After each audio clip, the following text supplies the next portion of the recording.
सूरज ने किरणें बिखेर दी, हवाएं चलने का सिलसिला जारी। गर्मी की शिद्दत में ताहाल कमी है। मौजूदा दर्जे हरारत 33 डिग्री रिकॉर्ड किया गया, जबकि आइंदा 24 घंटों के बारे में बात करें तो 24 घंटों के दौरान शहर में बारिश का इम्कान मौजूद है। शहर में 5 से 10 जुलाई के दरमियान शदीद बारिशों का सिस्टम दाखिल होगा। शहर में फ़ज़ाई आलूदगी की मजमूई शरह 102 रिकॉर्ड की गई, जबकि पाकिस्तान के आलूदा शहरों में लाहौर दूसरे नंबर पर आ गया है। मौसम का मज़ीद अहवाल जान लेंगे, हमारे साथ कोमल इस्लाम मौजूद हैं। कोमल, बताइएगा आज दिन भर लाहौर का मौसम कैसा रहेगा? जी बिल्कुल, फिलवक्त सूरत हाल के हवाले से बात करें तो लाहौर शहर में हवाएं चल रही हैं। गर्मी के जोन में वाज़े तौर पर कमी महसूस की जा रही है। तपिश की बात करें तो तपिश और हब से लाहौरियों की जान 2 दिन से जो है वो छुटी हुई महसूस हो रही है। और माहिरीन मौसमियात ने बताया कि लाहौर शहर में 5 जुलाई से 10 जुलाई तक एक स्ट्रॉन्ग सिस्टम जो है वो लाहौर शहर में दाखिल हो रहा है मानसून का, जो कि अच्छी खासी गरज चमक के साथ बारिशें बरसाएगा। इसी के पेश नज़र जो है एहतियाती तदाबीर के हवाले से शहरियों को भी हिदायत कर दी गई है। जिलाई इंतजामिया को भी अलर्ट रहने के हवाले से हिदायत जारी कर दी गई हैं। आज दिन भर सूरज और बादलों के दरमियान अटकेलियों का सिलसिला जो है वो इसी तरीके से जारी रहेगा। मौसम काफी खुशगवार रहेगा और इसी के साथ साथ माहिरीन मौसमियात ने यह भी बताया कि सूरज और बादल जो है वो आंग बिचौली का सिलसिला बरकरार रखेंगे, जिसकी वजह से मौसम में बेहतरी के साथ साथ जो एक खुशगवार मौसम का एहसास है वो बरकरार रहेगा। टेम्परेचर की बात करते हैं तो मौजूदा दर्जा हरारत 33 डिग्री सेंटीग्रेड रिकॉर्ड किया गया है। आइंदा 24 घंटों के दौरान लाहौर शहर में ज्यादा से ज्यादा दर्जा हरारत भी 33 तक जाएगा। लाहौरी आज काफी खुश नजर आ रहे हैं, क्योंकि बड़े अरसे के बाद लाहौर में मौसम हब्स वाले दिनों के बाद कुछ बेहतर महसूस किया जा रहा है।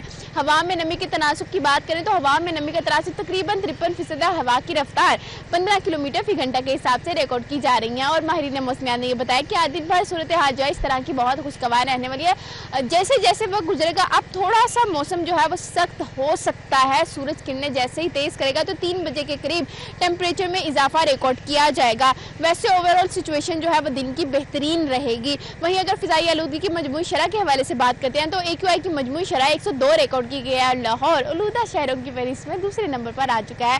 तो ओवरऑल सिचुएशन बेहतर है, एयर क्वालिटी इंडेक्स में भी बेहतरी आ रही है। तो लिहाजा लाहौर ये मजीद एहतियात करेंगे तो यकीनी तौर पर मौसम जो है वो मजीद बेहतरी के साथ साथ एयर क्वालिटी इंडेक्स में भी बेहतरी के बाद जो ग्लोबल वार्मिंग है उसमें भी कमी आने का इम्कान है। जी ठीक है, बहुत शुक्रिया। कोमल इस्लाम हमारे साथ मौजूद थी, शहर के मौसम के हवाले से बता रही थी। सूरज ने किरणें बिखेर दी हैं और हवाएं चलने का सिलसिला भी जारी है। मैट्रिक टेक के लिए आइंदा साल 14 लाख किताब छापी जाएंगी। पहली बार महकमे स्कूल एजुकेशन के तहत स्कूलों में मैट्रिक टेक कराया जा रहा है। रवां साल मैट्रिक टेक में दाखिल होने वाले बच्चों के लिए 7 लाख किताबें छापी गई हैं। Fashion designing, health sciences, agriculture और IT में 2 साला कोर्स पढ़ाया जा रहा है। इस हवाले से डिटेल्स हासिल कर लेते हैं, जुनैद रियाज से बताइएगा। अजी महकमा स्कूल एजुकेशन की जानब से मैट्रिक टेक का जो आगाज़ किया गया है उसमें तलबा की दिलचस्पी जो है वो बढ़ती हुई नज़र आ रही है और तलबा की तादाद भी जो है उसमें दाखिला लेने के लिए जो है वो तादाद रोज़ बरोज़ उसमें इजाफा हो रहा है। इस हवाले से जो बच्चों के दाखिले भिजवाए गए थे और 7 लाख किताब जो है इस साल प्रिंट की गई थी मैट्रिक टेक के लिए और आइंदा साल के लिए जो कि नहम जमात और फिर मैट्रिक में जब ये बच्चे होंगे तो इसके लिए 15 लाख किताबें जो हैं आइंदा साल के लिए मैट्रिक टेक के लिए पब्लिश की जाएंगी। इस हवाले से जो मैट्रिक टेक है उसमें IT, फैशन डिज़ाइनिंग, एग्रीकल्चर और IT जो 4 शोबाजात हैं उसमें जो है वो बच्चों को तालीम दी जा रही है और वो बच्चे मैट्रिक का इम्तिहान जो है इन 4 शोबों में दे सकेंगे। इस हवाले से 7 लाख किताब इस साल पब्लिश की गई, जबकि आइंदा साल क्योंकि ये बच्चे मैट्रिक में हो जाएंगे और 9वीं जमात में नए बच्चे आएंगे तो हम 15 लाख किताबें जो हैं वो बच्चों के लिए पब्लिश की जाएंगी ताकि पंजाब भर में मैट्रिक टेक को फ़रोग़ दिया जा सके और बच्चे जब ये मैट्रिक टेक करके पढ़ाई छोड़ देते हैं तो वो किसी दुकान पर जाकर या किसी कंप्यूटर लैब में या कहीं पर वो काम बआसानी तलाश कर सकेंगे और उनको रोज़गार के हवाले से किसी किस्म का कोई मसला नहीं होगा। और ये किताबें पेक्टा पंजाब ने इस साल से पब्लिश करने के लिए इस पर काम शुरू कर दिया। जी ठीक है, बहुत शुक्रिया जुनैद रियाज साहब का। नाज़रीन खबरदार हो जाएं, ई चलान जमा करवा लें वरना रोड पर गाड़ी चलाना मुश्किल होगा। ट्रैफिक पुलिस ने सेफ सिटीज़ की मदद से ई चलान नादहिंदगान के खिलाफ घेरा तंग कर दिया है। अब लाहौर के साथ पंजाब भर में ई चलान नादहिंदा गाड़ियाँ पकड़ी जाएंगी। लाहौर समेत पंजाब भर में ट्रैफिक PHP को वार्डन्स ऐप से मुंसलिक कर दिया गया है। इस हवाले से कुछ मजीद अहम डिटेल्स हासिल कर लेंगे अली साही से, बताइएगा।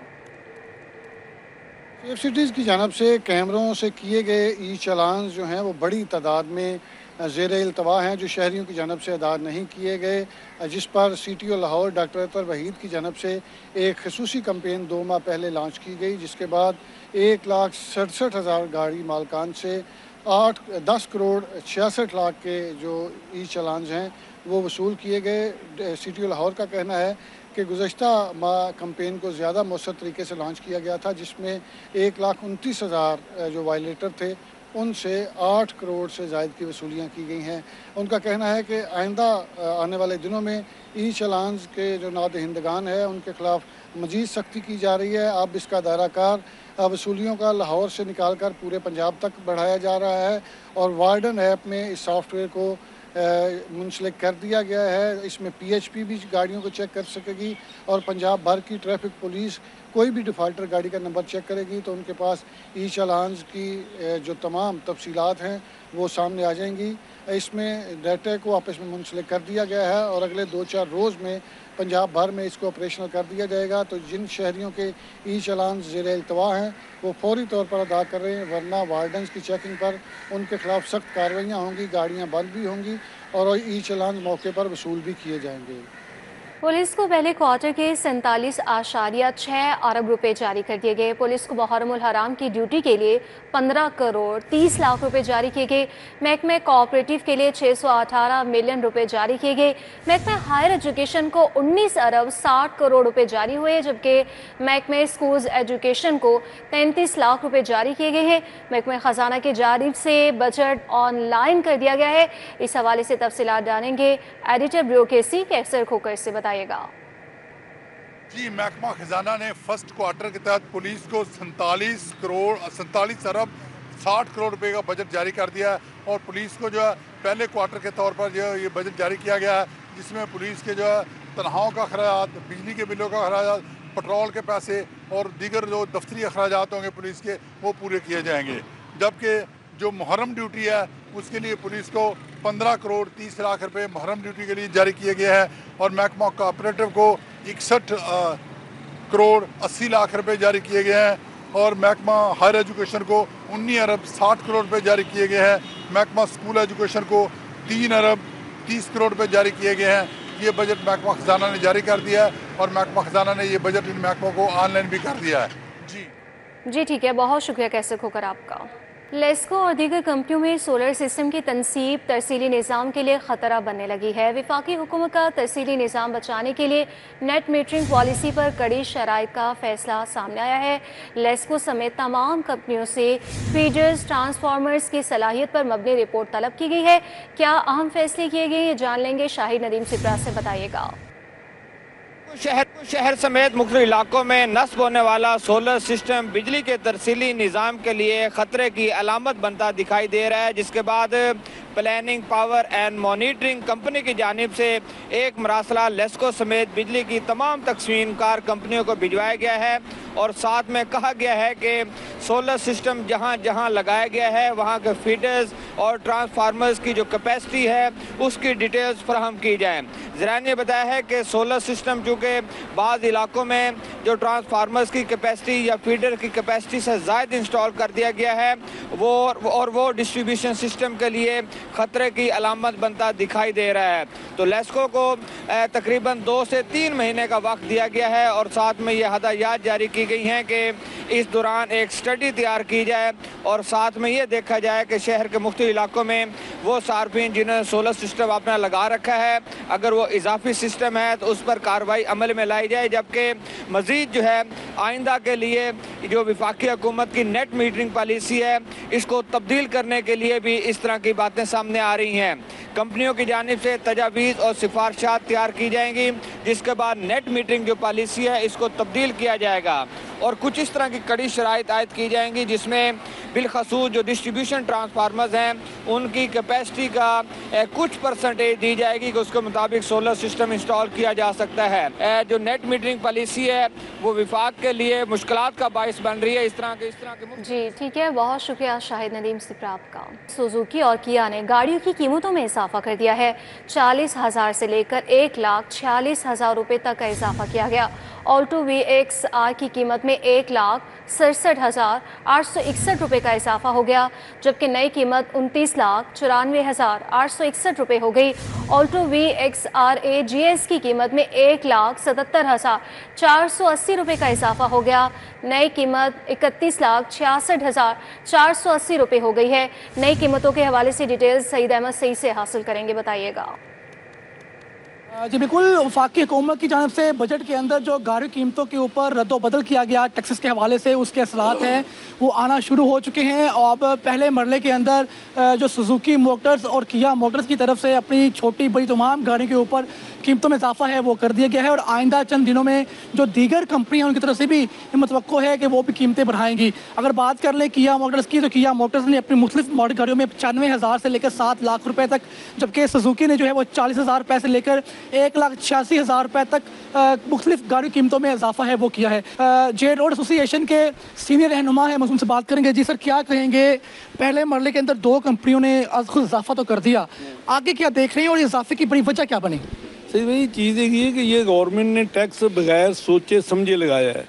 गवर्नमेंट को ये नहीं पता चल रहा कि देखो ना, एक सुजुकी आल्टो 650 सीसी उसके ऊपर तकरीबन 1,86,000, 1,66,000, 1,90,000 बढ़ा दी है, टैक्स लगा दिया है। 6% इन्होंने लगा दिया, जो इसके ऊपर जनरल सेल टैक्स बढ़ा दिया है, 2% लेवी लगा दी है। और उसके बाद देखें ये दूसरी गाड़ी है किया का रेट आया, किया का ऊपर तकरीबन 6 लाख से लेकर तकरीबन 8 लाख तक रेट बढ़ गया है। उसके ऊपर कहते हैं जी ये हाइब्रिड के ऊपर रेट बढ़ा है, हाइब्रिड के ऊपर भी पेट्रोल के ऊपर बढ़ गया है। 2% लेवी लगा दी और 6% 6.5% इन्होंने जनरल सेल टैक्स बढ़ा दिया। अब देखो कोई भी चीज़ है, अब देखो ना सुजुकी आल्टो जो VXR है वो तकरीबन 32 लाख की होगी। अब जो 28 लाख वाली चीज़ या 27.5 वाली चीज़ एकदम 32 लाख की हो जाएगी तो क्या बनेगा? इधर आगे मार्केट में मुझे नहीं समझ आ रही कि इस गवर्नमेंट ने या जो कौन बजट बना रहा है और किसने ये बजट बनाया और क्यों टैक्स लगाया है। देखो ना, अच्छी भला काम थोड़ा भला जो चल रहा था उसको आगे बिल्कुल जो है ना कारोबार बंद हो जाएगा, जो सूरत हाल बन गई है। बात कर लें गरीब आदमी की सवारी की, तो यही कहना है कि सबसे सस्ती गाड़ी सफर की जाती है वो सुजुकी की। जी ठीक है, बहुत शुक्रिया सईद अहमद सईद आपका। लाहौर हाईकोर्ट का हड़ताली डॉक्टरों के लिए बड़ा रिलीफ है। डॉक्टरों की बरतरफी के लिए जारी किए गए नोटिस कलअदम करार दे दिए गए। हड़ताली डॉक्टरों की बरतरफी के खिलाफ दरख्वास्तें मंजूर की गई हैं। इस हवाले से तफसीलात जान लेंगे मलिक अशरफ से, बताइएगा। लाहौर हाई कोर्ट से हड़ताली डॉक्टरों के लिए बड़ा रिलीफ है कि लाहौर हाई कोर्ट ने हड़ताली डॉक्टरों के खिलाफ की गई हुकूमती कार्रवाई के खिलाफ तमाम दरख्वास्तें मंजूर कर ली हैं और अदालत ने हुक्म दिया है कि जो मुतल्लिका सेक्रेटरीज़ हैं इनकी जाने के लिए कानूनी इक़दाम करें। जस्टिस मोहम्मद साजिद महमूद सेठी ने सदर YDA डॉक्टर शुएब नयाजी समेत दीगर डॉक्टर्स की दरख्वास्तों पर समाअत की, जिसमें आज जो सेक्रेटरी हेल्थ के नुमाइंदे हैं वो भी अदालत में पेश हुए। इसी वाले से हम बात करेंगे जो सदर हैं YDA के पंजाब के डॉक्टर शुएब नयाजी। नया साहब बताएँ कि क्या कहेंगे आज के जो समाअत हुई? बिस्मिल्लाहिर्रहमानिर्रहीम। अल्हम्दुलिल्लाह, अल्लाह ताला का शुक्र है कि हमें इसमें मैक्सिमम रिलीफ मिला है। आज कोर्ट ने तमाम केसेस की समाअत करने के बाद जिसमें कंटेम्प्ट ऑफ कोर्ट भी थी और इसमें स्पेशल सेक्रेटरी, डिप्टी सेक्रेटरी और एडिशनल सेक्रेटरी मेडिकल एजुकेशन भी पेश हुए वहाँ कोर्ट के सामने। तो सेठी साहब ने ये आर्डर पास किए हैं कि तमाम जो भी पटिशन्स हैं उनको अलाउ करते हुए तमाम ट्रेनिंग के नोटिफिकेशन जो थे वो बहाल कर दिए गए हैं और जितने एडहॉक के डॉक्टर्स भी टर्मिनेट थे उनको भी बहाल कर दिया गया है इंशाल्लाह। और सेक्रेटरीज़ को हुक्म दिया गया है कि बाय 4th आप इनकी joining by rules and law करवाएं। ये मज़ीद भी बात करते हैं, एक डॉक्टर साहब हैं हमारे साथ हैं, ये भी अक्सर आते हैं। आप ये बताएं कि आपका जो हड़ताल करने का जो मकसद था वो ये था कि प्राइवेटाइजेशन ना हो अस्पतालों की। क्या अब भी वो आपका मुतालबा रहेगा या आप इस मुतालबे से पीछे हट जाएंगे? सर देखें, हड़ताल तो हमने की नहीं, ठीक है, हमने अपना एक पुरअमन एहतजाज रिकॉर्ड ज़रूर करवाया था और आज भी हम यही सोचते हैं कि ठेकेदारी निज़ाम में ठेकेदार ने अपना फ़ायदा सोचना है और वो इलाज महंगा होता रहेगा, जबकि इलाज और तालीम ये हमारा आईनी हक है, वो हमें फ्री मिलना चाहिए और हमारा यही मुतालबा था। यहाँ पे YD के जो चेयरमैन हैं वो भी आज मौजूद हैं, उनसे भी बात करते हैं। चेयरमैन साहब, आज आप भी कोर्ट में आए, क्या कहेंगे जो अदालत का आज का ऑर्डर है? अल्हम्दुलिल्लाह हमारी नीयत साफ़ थी और हम खालिस्तन खल्क़े खुदा के लिए निकले थे, उनके हकूक़ के लिए निकले थे। तो ये एक बहुत बड़ी विक्ट्री है और इससे ना सिर्फ हमारे हौसले और बढ़े हैं बल्कि इसी तरह और हम मज़ीद मेहनत से हेल्थ प्रोफेशनल्स के लिए, आवाम के लिए जहाँ तक हो सके आसानियाँ पैदा करेंगे। बहुत शुक्रिया जी। ये चेयरमैन थे, सदर से भी हमारी बात हुई तो उनका यही कहना है कि जी ठीक है, बहुत शुक्रिया मलिक अशरफ आपका। माँ के इंतकाल के बाद बच्चा नानी के पास हो तो वालिद बालिग होने तक खर्चा बर्दाश्त करेगा, कानूनी नुक्ते की जानिब से ये कहा गया। फैमिली अदालत में 10 साल बच्चे ने खर्चे का दावा दायर कर दिया। वालिदा के इंतकाल के बाद बाप ने दूसरी शादी करके मुझे नानी के हवाले कर दिया, ये बच्चे का मौक़िफ़ है। शादी के बाद बाप खर्चा नहीं दे रहा और ना ही मिलता है। फैमिली कोर्ट ने बच्चे के दावे पर बाप को तलब कर लिया है। इस हवाले से डिटेल्स कुछ हासिल कर लेंगे शाहीन अतीक से, बताइएगा। जी, फैमिली अदालत में एक कानूनी नुक्ता खर्चे के दावे में सामने आया है, जिसमें अगर किसी बच्चे की वालदा फौत हो जाती है और बच्चा जो है नानी या दादी के पास हो तो बाप जो है वो पाबंद है कि बच्चे का ख़र्चा हर सूरत में अदा करे। अगर वो ख़र्चा अदा नहीं करता तो अदालत उसके वारंट गिरफ्तारी जारी कर सकती है। फैमिली अदालत में एक बच्चा जिसका नाम सुल्तान अहमद था, उसकी तरफ से दावा खर्चे का दायर किया गया, जिसकी उम्र 10 साल थी। इसने कहा कि मेरा बाप मेरी माँ के मरने के बाद मुझे मेरी नानी के पास जो है वो छोड़ कर चला गया। उसके बाद इसने दूसरी शादी कर दी और अब इस वक्त वो बैरून मुल्क है और कोई ख़र्चा जो है वो नहीं भिजवा रहा, जिसकी वजह से मुझे तालीमी अखराजात पूरे करने में शदीद परेशानी का सामना करना पड़ रहा है।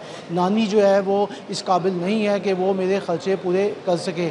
इस पर जो है वो अदालत में हाई कोर्ट की जो है वो एक जजमेंट जो है वो 2020 की भी पेश की गई है, जिसमें बाप को हर सूरत में पाबंद किया गया है कि वो बच्चे का ख़र्चा बालिग होने तक अदा करेगा। अब अदालत जी ठीक है, बहुत शुक्रिया शाहीन अतीक आपका। साइबर क्राइम के तहत कार्रवाइयों का इख्तियार ख़त्म कर दिया गया। 1000 से ज़ायद मुकदमा की तफ्तीश का बोझ बरकरार।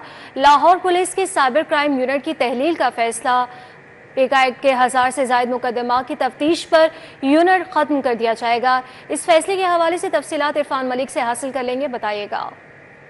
बिल्कुल, आपको बताएं कि मौजूदा हुकूमत के आगाज़ के साथ ही पुलिस को ये राइट दिए गए थे कि वो साइबर क्राइम की जो वायलेशन है उसकी मुकदमात का इंदराज कर सकते हैं, लेकिन क्योंकि अब इसके अंदर अमेंडमेंट कर दी गई और ये तमाम इख्तियार पुलिस से वापस ले लिया गया और NCCIA जो नया यूनिट साइबर क्राइम के लिए तश्कील दिया गया था उसको ये इख्तियार मुकम्मल तौर पे दिया गया कि वही इन FIR को इंदराज करेगा और तफ्तीश करेगा। और इसी बिना के ऊपर पुलिस की जानिब से जो 1000 मुकदमात तफ्तीश किए गए थे, मुकदमा दर्ज किए गए थे, उनकी तफ्तीश का बोझ पुलिस के ऊपर अभी भी है। और पुलिस हुकाम के मुताबिक जब ये तफ्तीशें खत्म हो जाएंगी तो ये यूनिट मुकम्मल तौर पे खत्म कर दिया जाएगा। इसमें आपको बताएं कि 29 अप्रैल से पहले दर्ज मुकदमात की तफ्तीश ताहाल जारी है। पुलिस हुकाम का ऐसा कहना है और उनका ये भी कहना था कि साइबर क्राइम अथॉरिटी के क़याम के बाद तमाम तर इख्तियारात अथॉरिटी को मुंतकिल किए जा चुके हैं और साइबर क्राइम के मुकदमात की तफ्तीश मुंतकिल होने से भी इन्वेस्टिगेशन बोर्ड जो है वो कम हो सकेगा। जी ठीक है, बहुत शुक्रिया आपका इरफान मलिक। ज़कात की रकम हकीकी मुस्तहिकीन तक पहुँचाने के लिए अहम इक़दाम का फैसला किया गया।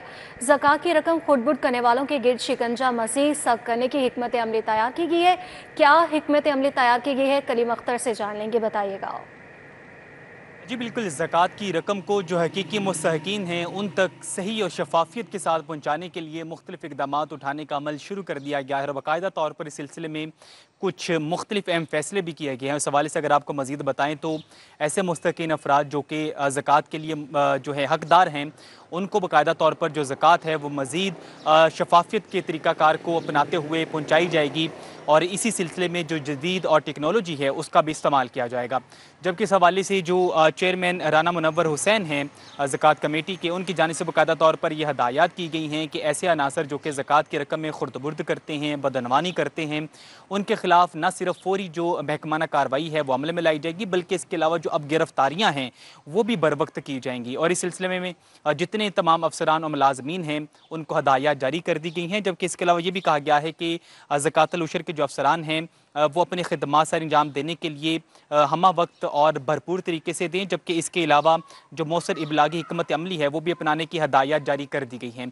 जबकि इसके अलावा ये भी कहा गया है कि जो कारकर्दगी है उसे मज़ीद बनाने के लिए तमाम तर जो वसाइल हैं वो बुरेकार लाए जाए। जबकि इसके अलावा ऐसे तमाम अफसरान या अनासर जो कि ज़कात की रकम में खुर्द-बुर्द करते हैं या उनके खिलाफ किसी भी किस्म की। जी ठीक है, बहुत शुक्रिया कलीम अख्तर आपका।